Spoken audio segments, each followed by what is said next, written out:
से हम मैंने चला आपसे रहे हैं, पूछा हमारे कि नरेंद्र मोदी की आलोचना में हाँ। वन मैन सेंट्रिक आलोचना होती है, जब कुछ तारीफ होती है तो वो देश की होती है। क्या ये विपक्ष का तरीका ठीक है? तो आप कह रहे हैं इंदिरा कर गांधी सकते हैं मेरे लिए जिंदाबाद करने आप नहीं मैं आप क्यों कह रहे हैं बार बार नरेंद्र मोदी? मैं सारे देश को और 70 साल 75 तो हम चर्चा किस बात पे कर रहे हैं? हम प्रेजेंट में चर्चा कर रहे हैं, नरेंद्र मोदी ना कहूं तो क्या कहूं? हम चर्चा आपका तो ये पेशा है, हमारा पेशा ये नहीं। हमारा पेशा है सारी चीजों को समग्रता में देखना। तो हमारा पेशा सवाल पूछना। आपको आलोचना के वक्त समग्रता नहीं दिखी, इसके वजह सवाल पूछ रहा हूं। ठीक है, मैं सुशांत सरीन से पहले एक रिएक्शन ले लूं, फिर इस पे फिर मेरी आपकी बहस हो जाएगी। सर हमने कहा कोई फायदा नहीं, भारत की आलोचना कर दे तो आपकी आलोचना हो गई। नहीं, भारत की आलोचना नहीं भाई। हमको ये जब कहा गया कि नरेंद्र मोदी के विदेश दौरों के पैसे गिनो, तो ये भारत की आलोचना थोड़ी थी, ये तो भारत के प्रधानमंत्री की आलोचना। पादुका लेकर के घूमे, हमें कोई आपत्ति नहीं। सर देखिए एक मिनट, प्रधानमंत्री भारत आ गए, ये सुनिए अतुल अंजान जी, एक बात सुनो। नहीं अतुल अंजान जी, मेरी एक बात सुन लीजिए। देखो मैं बहुत सर अतुल सर भारत के प्रधानमंत्री, अतुल सर मेरी एक बात सुन लीजिए। मैं बहुत क्लियरली आपको एक बात, अभी 5:11 हुए, मैं आपको क्लियर कर देता हूं सर। ये जो आप बार बार भक्ति, चरण पादुका, फलाना ढिमकाना बोल रहे हैं सर, मैं उन एंकर्स में से नहीं हूं जो इसको मैं क्लियर कर दे रहा हूं। मैं आपकी पूरी रेस्पेक्ट करता हूं, पर तभी तक जब आप मुझे रिस्पेक्ट दे रहे हैं, मैं उसके बाद पलट के दूंगा, आप ले नहीं पाएंगे। अतुल अंजान जी, इसलिए फैक्ट पर बात कीजिए। और आप पलट के देंगे, आप जो पलट नहीं पाएंगे, आप क्या पलट पाएंगे मुझे आप बताइए। मैं आपसे पूछ रहा हूं कि जब आलोचना कर रहे थे तब आप चरण पादुका, गलत फहमी में पड़े, गलतफहमी में मतलब ये गलतफहमी में पड़े हो। आप गलतफहमी में, आपकी पार्टी खत्म है, आपका लेफ्ट खत्म है, आपकी गलतफहमियों की वजह से आप कहीं नहीं है। आपके प्रत्याशियों के जमानत जब्त होती है इसी गलतफहमी की वजह से। नेशन सेंट्रिक बात कर रहा हूं मैं। सुशांत सरीन हो गया सर, मैंने सुन लिया। अब मैं दूसरों को, आप अपनी पार्टियों की गलतफहमियां दूर कीजिए पहले। सुशांत सरीन, मैं जाता हूं, अभी जो तक जो चर्चा है, क्या ये नरेंद्र मोदी की गलत विदेश नीतियां जो इतने साल से थी उसका नतीजा है कि पुतिन तारीफ कर रहे हैं, आईएमएफ तारीफ कर रहा है, वर्ल्ड बैंक तारीफ कर रहा है, या उसमें कुछ अच्छा था जो विपक्ष न देखते हुए भी नहीं देखना चाहता था? यार एक तो पहली चीज तो एक वजाहत कर दूं कि जब भी वामपंथी किसी चीज का विरोध करते हैं ना तो उसका समर्थन करना चाहिए, क्योंकि वही सही पाथ होता है। क्योंकि इन्होंने आज तक अभी तो बड़े हमारे को राष्ट्रवाद के ये दावे दे रहे हैं, लेकिन इन्होंने कब राष्ट्रवाद की बात की है तो मुझे तो नहीं याद आता कि कभी भी इन्होंने भारत के हित की बात की हो। ये तो कभी इनके जो पिताश्री होते थे रूस या इनकी जो माताश्री होती थी चीन, ये उन्हीं के पीछे लगे रहते थे। तो इनको तो मैं सीरियसली लेता भी नहीं हूँ, ना देश इनको सीरियसली लेता। इनके हाथ में दो चरण पादुका थे, एक रूस की एक चीन की। आपके बाप होंगे रूस और आपके बाप माता होगी चीन। अब देखो इनको चुप करवाओ, हमारे नहीं है, आपके बाप, हमारे बाप और हमारे माता राष्ट्रीय आजादी की लड़ाई में। मैं इनका लटक वटक नहीं हूँ, इनको चुप करवाइए। मैं इनकी बकवास नहीं सुन सकता। अतुल अंजान जी थोड़ा चुप हो जाइए, आपके बीच में कोई नहीं बोला। बहुत मत सुन लिए इन्होंने आज तक कभी कोई अकल की बात नहीं की वामपंथियों ने, तो इसलिए मुझे इनको सुनने का कोई शौक नहीं है। अगर ये चुप रहेंगे तो मैं बात करूंगा, नहीं तो मैं चुप हो जाऊंगा। चाइना जो अपने खुद के मुसलमान नागरिक के साथ कर रहा है, उसको एक बार कम्युनिस्ट पार्टी की तरफ से खंडन कीजिए कि ये इस्लामोफोबिक है चाइना, एक बार कर दीजिए।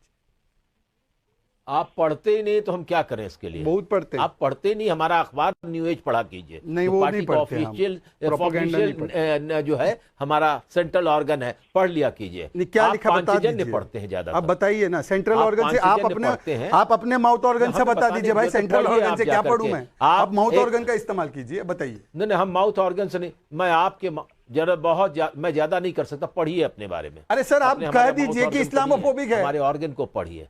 हम जहां नहीं कहना। कौन सा चाइना को इस्लामोफोबिक कह दीजिए, चाइना इस्लामोफोबिक है जो वो शिनजियांग में कर रहा है। इस्लाम का खतरा बता रहे हैं, इस्लाम का खतरा बना रहे हैं।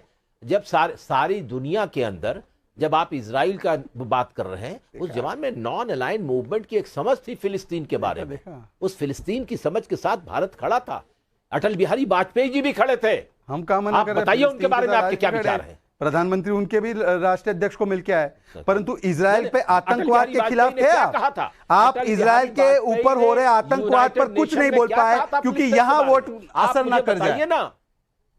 हमने आतंकवाद पर अटल बिहारी वाजपेयी ने फिलिस्तीन के ऊपर हमलों पर इजराइल का आतंकवाद कहा था। मैं देखिए, मैं आपको बताता हूं। और आप यहां हमने देखिए, एक सेकंड, प्रधानमंत्री चला गया। देखिए अनजान जी, मैं फैक्ट से अनजान नहीं हूं।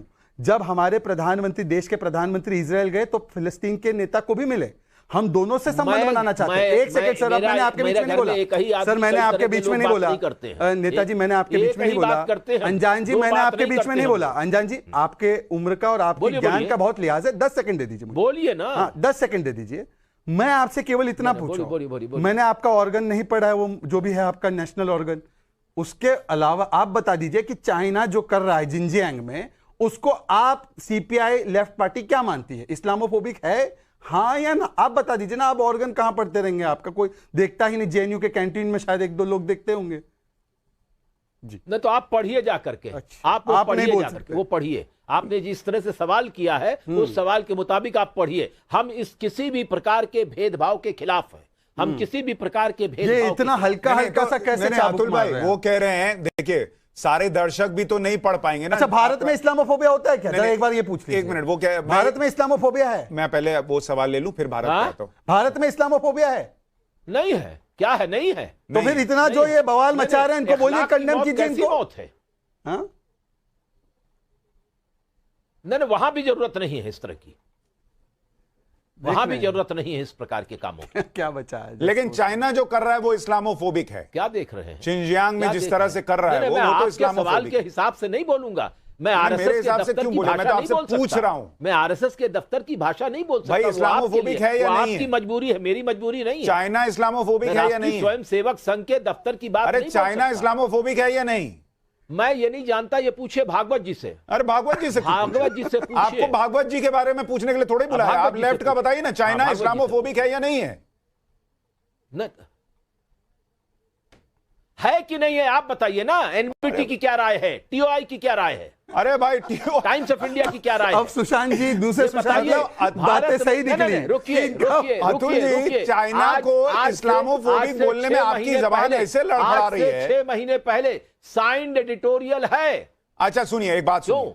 नहीं, एक बात सुनिए। मुझे ये नहीं पता भाई, एक बात। ऐसा कितना बड़े भारी तोपची हो गए भाई। नहीं, मुझे कितने बड़े तोपची हो गए। मुझे एक बात बताइए ना अतुल भाई। किसी जगह, कभी किसी जगह। अतुल भाई, जिसका राजा अतुल भाई मुझे एक बात बताइए। अभी आप कह रहे हैं एक समझ में बिल्कुल चाइना इस्लामोफोबिक है या नहीं, इसके लिए कोई टाइम्स ऑफ इंडिया पढ़े कोई। आप सुशांत, आप जरा आप कुछ उम्र और अनुभव का लिहाज करिए। अरे भाई मैं क्या बोल रहा हूँ आपको? मैं आपसे पूछ रहा हूँ एक सवाल बार बार। अब आप उमर पे आ गए, पहले आप आरएसएस के दफ्तर पर आ गए, उसके बाद आप चरण पादुका पर आ गए। आप भी अपनी उम्र और अनुभव का ध्यान रखते हुए बात कीजिए। मैं आपसे फैक्ट पर पूछ रहा हूँ। आप कह रहे टाइम्स ऑफ इंडिया पढ़िए। अब जितने लोग ये डिबेट देख रहे हैं वो कल टाइम्स ऑफ इंडिया खरीदे और उसके बाद टाइम्स ऑफ इंडिया पढ़े, पिछला सारा खरीद के। आप बताइए ना, चाइना इस्लामोफोबिक है या नहीं है? नहीं तो आप क्या करेंगे? आप नहीं करेंगे। क्यों नहीं पढ़ेंगे?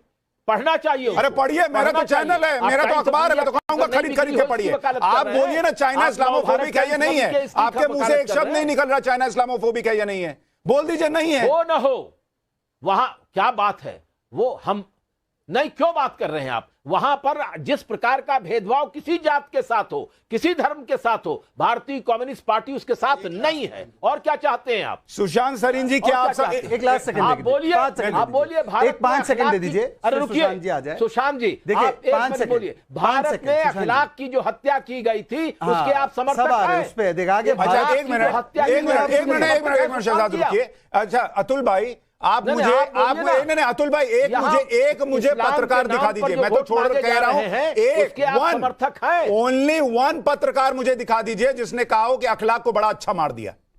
एक पत्रकार दिखा दीजिए। क्यों? अरे मैं बता रहा हूं ना। नाम बताइए किसी का, नाम बताइए किसी पत्रकार का। आप लोग पत्रकारों को सीधा कटघरे में खड़ा करते हैं। किसी पत्रकार का नाम बताइए जिसने कहा हो। अभी मेरे विचार, आप चीन के बारे में मेरे विचार पूछ रहे थे ना। मैं आपसे पूछता हूं आपके विचार क्या हैं? हाँ, अपना 1 मिनट रुकिए। अब मैं आपको सुनाता हूं। आपके मुंह से नहीं निकला ना चीन इस्लामोफोबिक है। मेरे मुंह से सुनिए, चीन इस्लामोफोबिक है जो वो शिनजियांग में कर रहा है। मेरे मुंह से सुनिए, जिन लोगों ने अखलाक को मारा वो 2 कौड़ी के लोग थे, वो इंसानियत को शर्मसार करने वाले लोग थे। मेरे मुंह से सुनिए, जिस सरकार ने गुजरात के अंदर उन लोगों को छोड़ा बिल्किस बानो कांड में, वो सरकार को अपने अंदर झांकना चाहिए कि क्या उसने मानवता को शर्मसार किया या नहीं किया। मैं खुल के बोल रहा हूं, अब आप बोल के दिखाइए चाइना इस्लामोफोबिक है, बोलिए। नहीं बोल पाएंगे आप।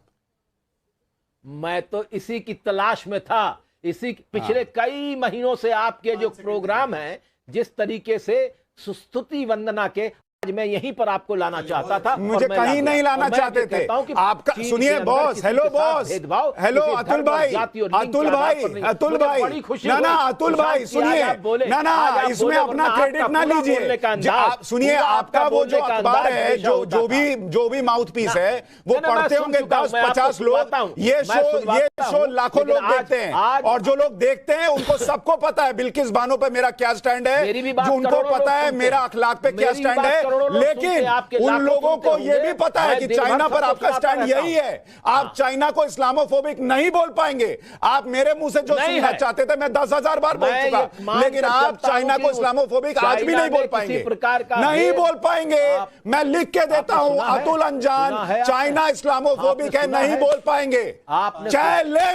चैलेंज दे रहा हूं, नहीं निकलेगा आपके मुंह से। बहुत बड़े मत बनो, बहुत मत बनो। अरे बड़े ना बनो, आप ना समझाइए, आप ना समझाइए। देश बड़ा होता है। आप चाइना को इस्लामोफोबिक बोल के दिखाइए, चाइना को इस्लामोफोबिक बोल के दिखाइए। नहीं निकला ना मुंह से।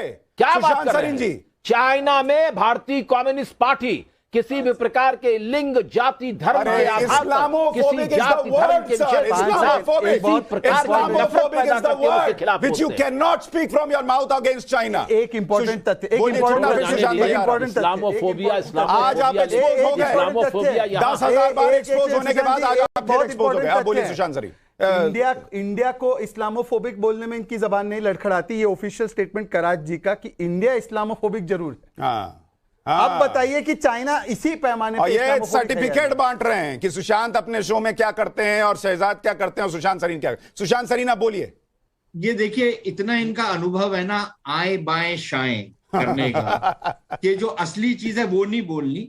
हाँ, फलसफा देंगे कि कोई भी अगर दुनिया में एक काम करे तो उसकी बात हम नहीं सुनेंगे, मुझे मालूम है, उसके हम मुझे मालूम है। लेकिन आप कभी सेक्रेटरी से नहीं बन पाए, नाम लेके नहीं बोल पाएंगे। इतनी इनमें गुर्दा नहीं है, इतना इनमें दम नहीं है, इतना इनमें एक जिसे बोलते हैं ना मालूम है, मुझे मालूम है। बरसों आप, क्योंकि वहां से पैसा आता है और ये जो ऑर्गन अपना निकालते हैं ना, उसको शायद ये भी नहीं पढ़ते, एक्सपर्ट बन के आते हैं, इतने नहीं बन पाए, नहीं पढ़ते। अब ये डायनासोर हो गए हैं। व्यक्तिगत आरोप नहीं लगाता, अपने अनुभव, व्यक्तिगत आरोप नहीं लगाता। तजुर्बे के आप बहुत बड़े राजनयिक हैं। आप तो यूनाइटेड स्टेट में भारत के चीफ स्पोक्स पर्सन थे, आप एम्बेसडर थे ना। अतुल भाई थोड़ा सा रुक जाइए, ऑडियो कम कीजिए। इतना अनुभव है आपका तो बताइए ना, अगर आपने दुनिया इतनी देख ली है तो जरा बताइए क्या है। वैसे भी यार, मैं तो इनको, जैसे मैंने आपसे पहले भी अर्ज किया और आज ना सुशांत, पता नहीं आपके प्रोग्राम ने मेरे ऊपर एक फेवर किया कि जब भी ये कुछ बोलना शुरू करते थे तो पता नहीं इनकी आवाज साइलेंट हो जाती थी, तो मुझे आधी से ज्यादा चीजें इनकी सुनाई नहीं दी। लेकिन मुझे पता है कि ये क्या बोलेंगे, क्योंकि जब से ये वामपंथी आइडियोलॉजी आई है ना भारत में, तब से इनका फलसफा ही नहीं चेंज हुआ। ये चाइना को इस्लामोफोबिक क्यों नहीं बोल पाए सुशांत सरीन जी? ये देखिए, ये